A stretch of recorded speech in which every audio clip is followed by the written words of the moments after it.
The first step is to establish that something is possible, then probability will occur. I think it is possible for ordinary people to choose to be extraordinary. There have to be reasons that you get up in the morning and you want to live. Why do you want to live? What's the point? What inspires you? What do you love about the future? If you get up in the morning and think the future is going to be better, it is a bright day. Otherwise, it's not. Failure is an option here. If things are not failing, you are not innovating enough. Persistence is very important. You should not give up unless you are forced to give up. People work better when they know that the goal is and why. It is important that people look forward to coming to work in the morning and enjoy working. When something is important, you do it even if the odds are not in your favor. Some people don't like change, but you need to embrace change if the alternative is disaster. Pay attention to negative feedback and solicit it, particularly from friends. Hardly anyone does that, and it's incredibly helpful.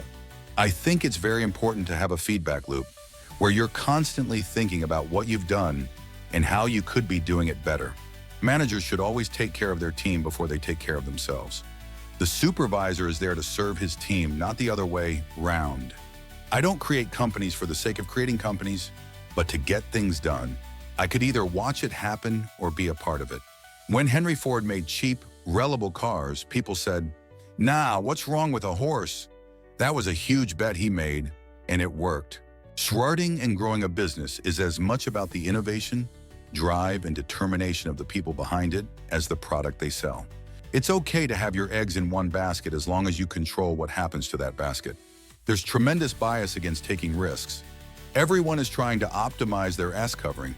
Brand is just a perception, and perception will match reality over time. Sometimes it will be ahead, other times it will be behind. But brand is simply a collective impression some have about a product. It is a mistake to hire huge numbers of people to get a complicated job done.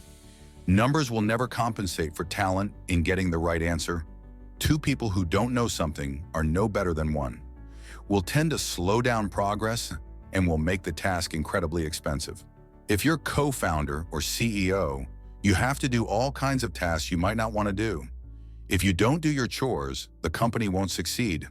No task is too menial. I say something and then it usually happens. Maybe not on schedule, but it usually happens. I do think there is a lot of potential if you have a compelling product and people are willing to pay a premium for that. I think that is what Apple has shown. You can buy a much cheaper cell phone or a laptop, but Apple's product is so much better than the alternative, and people are willing to pay that premium.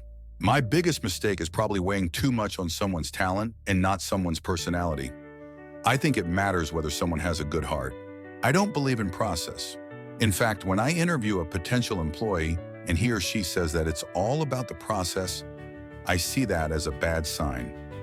The problem is that at a lot of big companies, process becomes a substitute for thinking. You're encouraged to behave like a little gear in a complex machine. Frankly, it allows you to keep people who aren't that smart, who aren't that creative. Talent is extremely important. It's like a sports team.